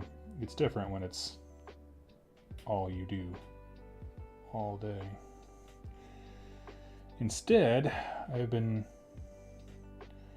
having an immensely fun amount of time looking at other games that have different companies with different business models and ways of engaging customers.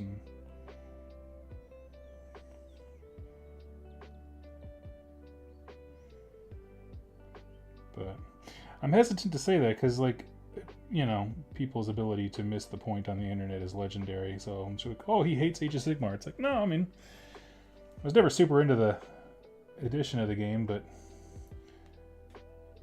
that's why I play. Like, the reason I say I'm no more armies until I see what third is because Bone Splitters are the highest level of complication of an army that I can handle right now.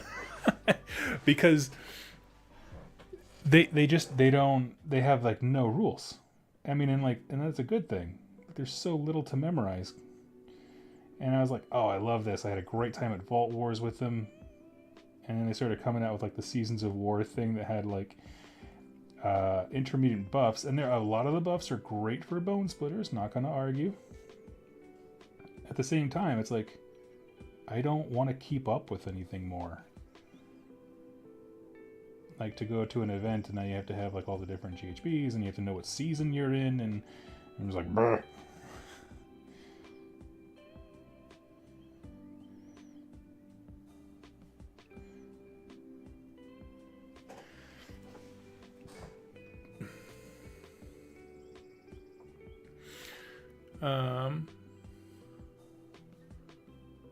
Critical Games. Oh, sweet. Right on. Do you still have an AOS army? Oh, I do still have my Bone Splitters, yes. Oh yeah, I'm not getting rid of them. So my rule for the last several years has been I don't get rid of an army until I have a replacement for it. So Like I just traded off my Dweg home, but that's because I have the Wadroon pretty much painted. Certainly enough painted to play like a basic game. That's the deal. And since nothing in AOS has really excited me, I have not painted a replacement army.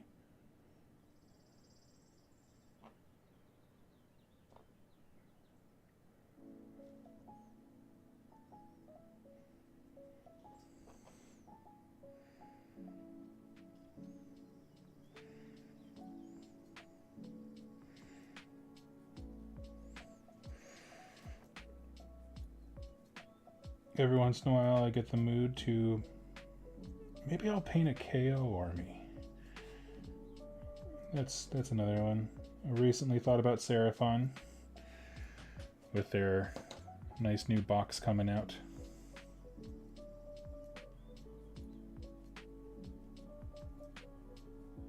Or not box, but what was I going to say? The Saurus.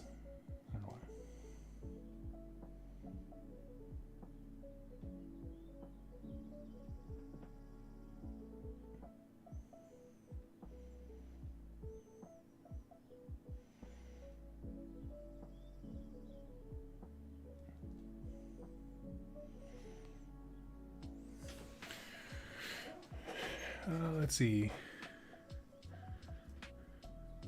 GW hasn't done any doubles boxes for a while, so I'm not sure what you're referring to by FOMO, but I get it.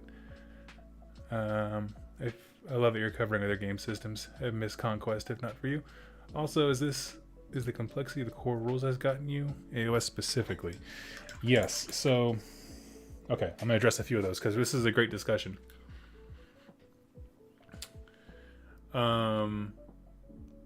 The FOMO thing, I feel, is you're correct. The 2-player boxes, I do think, were the high watermark of the FOMO, and they haven't done those for a while, so I am genuinely happy. Regarding other stuff, just as far as like exclusives, how many obviously books you need for things, although now the companies at least acknowledge that that's an issue. And there's a lot. I mean, because it's like also how long releases last before they become irrelevant. That matters to me. I don't know. I feel like more and more, unless AOS is your only game that you do, it's a lot to try and keep up with. Which could be said of a lot of games, but I miss the simplicity. It's not that, I don't know. Because last time someone was like, oh, but this is the most balanced it's ever been. It's the best. It's like, I understand, but that's not the point. The point is I don't think it's fun. As far as like an edition goes. I know people are having fun. I've known that since day one. And I have had fun too with it. Like I had a great time at Vault Wars. But if I'm talking about games that like I would want to play myself, nah, I'd rather do Conquest or Carnival or Warcry or... Honestly, I mean, I could maybe do AOS at like, say, 1,000 points and have fun. I really don't like battle tactics and grand strategies. I decidedly don't like those mechanics at all in any way, shape, or form. I just find them cumbersome for no reason.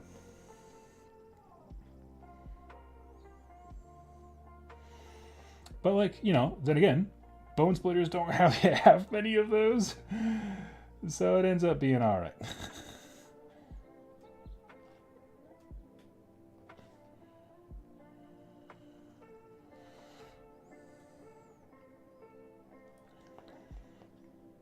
But when I say like burnt out and tired, I mean I'm also thinking about it from the perspective of like, for example, if you're a Lumineth player and you were sold the minute that they previewed those models, you've already spent $150 on books. And the world is still complaining about you. That's a joke. That's a joke. 100% joke. But I don't know. I just...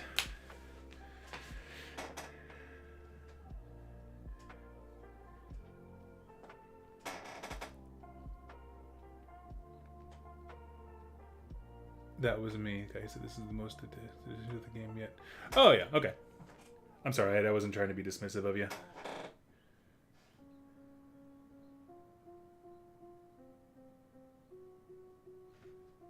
I have the opposite problem. I want all the things, and I love all the releases. Yeah, and I want to. I mean, this so it's not received as me being a Debbie Downer, because I am definitely someone who advocates like talk about things that you love and make you happy. My comments are part of a season of life, right? How many of us have dipped away in terms of our interest and then come right back? That's why I'm not getting rid of the bone splitters, right? They're here waiting for me for when I'm ready, and I'll be ready.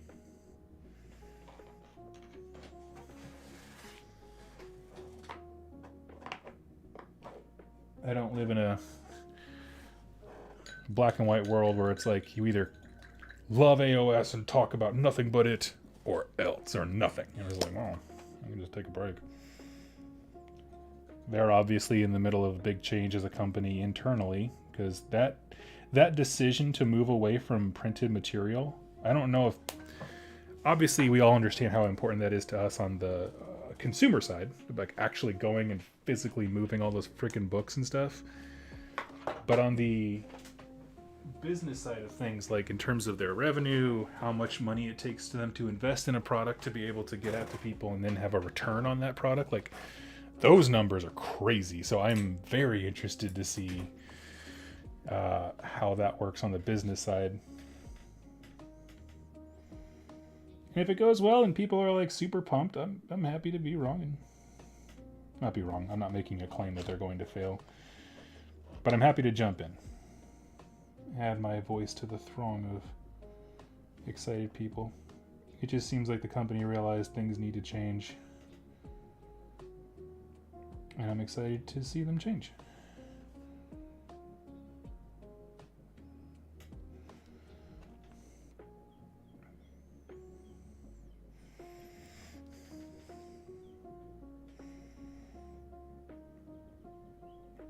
Whatever the next step is. Orcs are a lifestyle. I like that. Don't worry, Doug. I think you're being dismissive. I'm just one random fan. Oh, no, you're good. You're good, dude. I appreciate it. I never, yeah. I have a bigger problem with being misunderstood than being people disagreeing with me. I was like, I don't want you to think, like I did with Bly earlier, please don't think I'm mad and that I don't like playing against you. You're one of the nice people here. Let's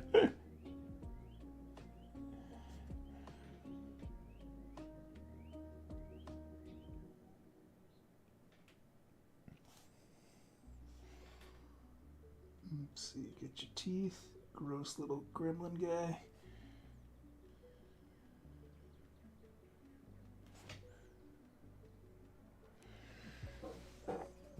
Okay, got that.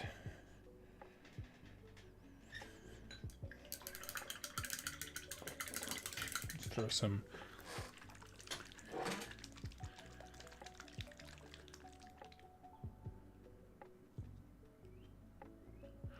Bly, what can I do to get you into a 40k orc army? Okay, Bly, let me ask you this. Okay, if you wanted to get me into an orc army, first of all, I'm going to need some orcs at a discount. Let's start there. Other things that would be required. So are orcs still the horde army they were way back when? Because I know that they got a new kit and people were like, oh, boys aren't the same. Are boys the same? Are they different? What are they like now? Bly, if you don't know, I actually painted an entire orc army in the Goth scheme, and then I gave it away for charity here on the channel. Back, that would have been 2018 or so, when they had those wicked fires over in California. You know, the other year where there were wicked fires in California. A bunch of hobbyist stuff got destroyed.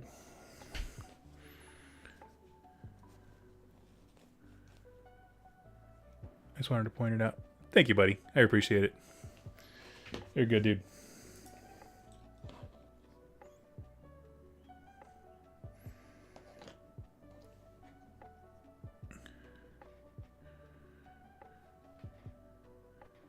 Slaps all. There's a lot of log in there.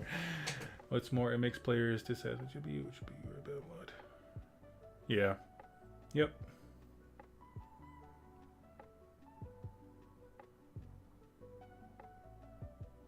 No, I guess sorry, I should have clarified my question, Bly.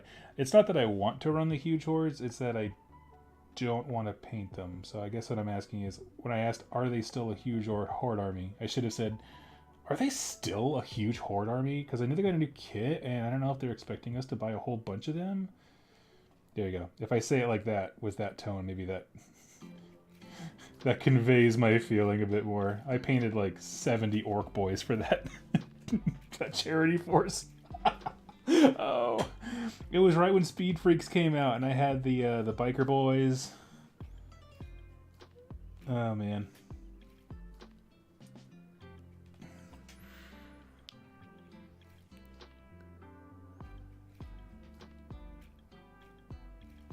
New army building method for 10th appears to actually be a... Oh my god, I'm so in. Suspiciously so. Yes, they were... Okay. If you're a child, earmuffs. Here we go. So I'm just imagining Games Workshop at Adepticon, looking at all the people, checking out the Parabellum booth, being like, those bitches love arbitrary army building rules. We'll give them that. Bitches love arbitrary army building rules. It's just that is the voice that goes in my head, is James Workshop with like his average person from New Jersey, which looks painfully Italian, covered in thick gold jewelry, being like, we'll give them so many list building restrictions they won't even know what to do. I can explain the Conquest thing. So in Conquest, you pick a hero, and each hero has a list of units that they have access to. Some are called Mainstay, which is, you can have as many Mainstay units as you want under that character's like warband who goes with them. And then there's also Restricted. So you get access to these units, but you can only take one restricted choice per Mainstay. And in Conquest, they have a rule where you can have as many warbands as you want, like heroes, and then they're a restricted choice, but each warband can only have 4 units. I can't imagine that Games Workshop's going to be that rigid with theirs, but it's essentially the idea. You pick a hero, each hero narratively has access to these units.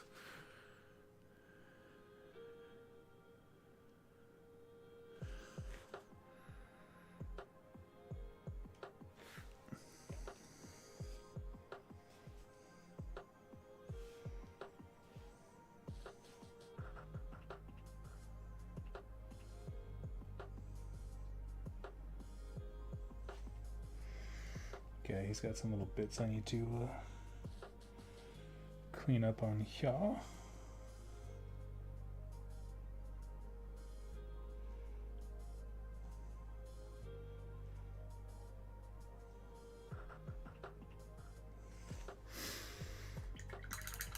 These guys are just about done now. Man, I made a joke with Rob that like, there's no way I could paint these guys before our next game, and then I did it. I did the thing. I'm gonna have to say that he's right and I was wrong. It's gonna be terrible.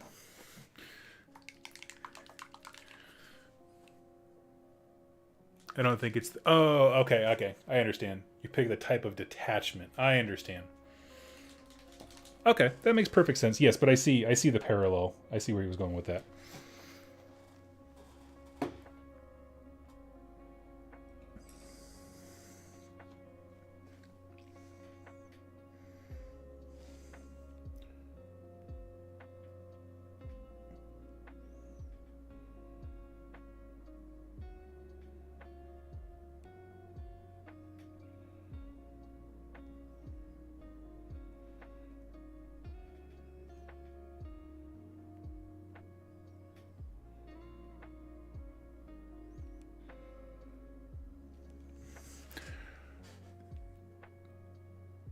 Characters in 40k will now have to join units to be fielded, and they can only join specific units that match them. So while you can technically field anything, the characters still need units to join to.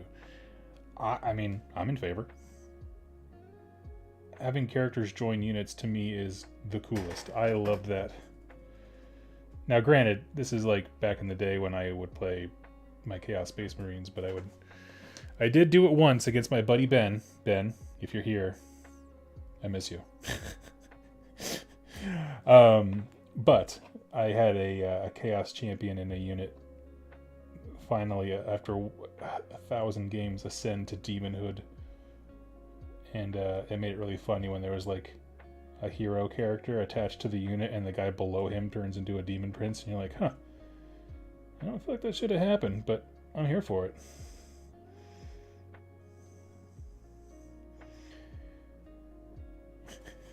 I just imagine some epic warlord being like, I have summoned Khorne here, and then Khorne's just like, why don't we exalt Greg? And just pick some random guy. Hey, let's do that. And Greg's like, okay.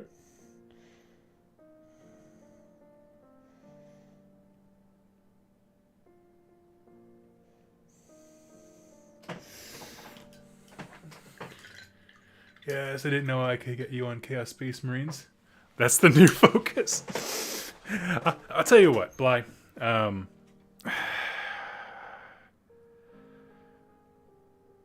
We'll talk after. I could probably have my arm twisted to play Thousand Suns. Because at least that way, if I'm doing a new army, I could also get a whole bunch of Zengor and have a faux AOS army too. And then I could get back into all the games I talk about here a bit more naturally. How about that? We'll say naturally. Where the heck? Oh, here we go.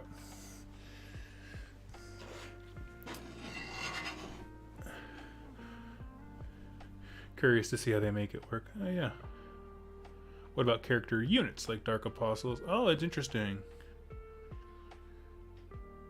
Those are great questions. Odd question, but whatever happened to the animal orc prophet you had for a while?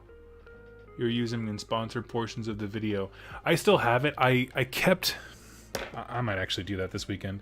So I messed up on one of the files. So the way that the artist, who I have the credit to in all my show notes, definitely go support her. When she sent me the files, I have like 3 different torsos and 3 different head options and that kind of stuff. When I put the files together, I messed them up so that like there was duplicating things. So there's an image where you can see like, it's a cartoon version of the Orc Prophet. And in one shot, you can see clearly that like I put 2 heads on the same body and like Photoshop didn't cover the other one up. So it just didn't look right. So he didn't go anywhere. I just haven't taken the time to fix those things. But I will. I do like him.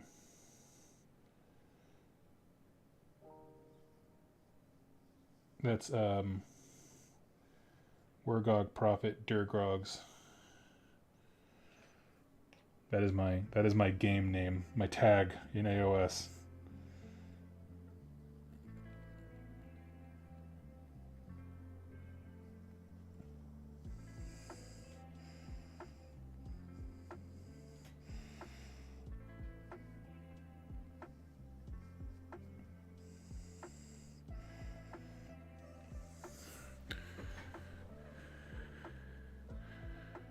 Maybe Greg was a secret follower of Z. Exactly, yeah. Demons seem even more and more obvious choice then.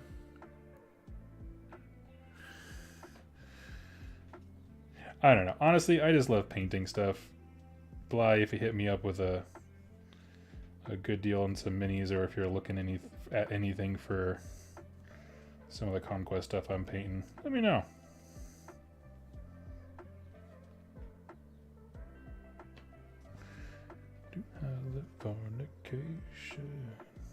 I'm listening to, I don't know if you guys can hear the music very well. It's lo-fi covers, and they're doing Californication right now. It's awesome.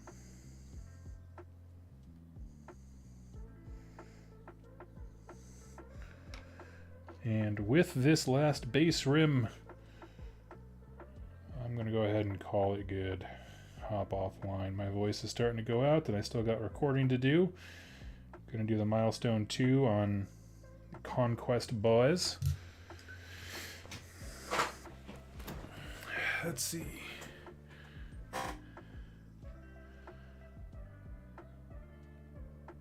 All right, my friends, I'm going to go ahead and hop off for the day. Got everything set up here.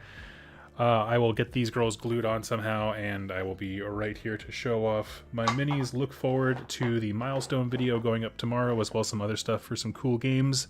Hopefully, I'm thinking next week or so, I'll get cracking on the Carnival tutorial series. I think that'll be a great time, and everyone should enjoy it. So, thank you all so much for hanging out with me, and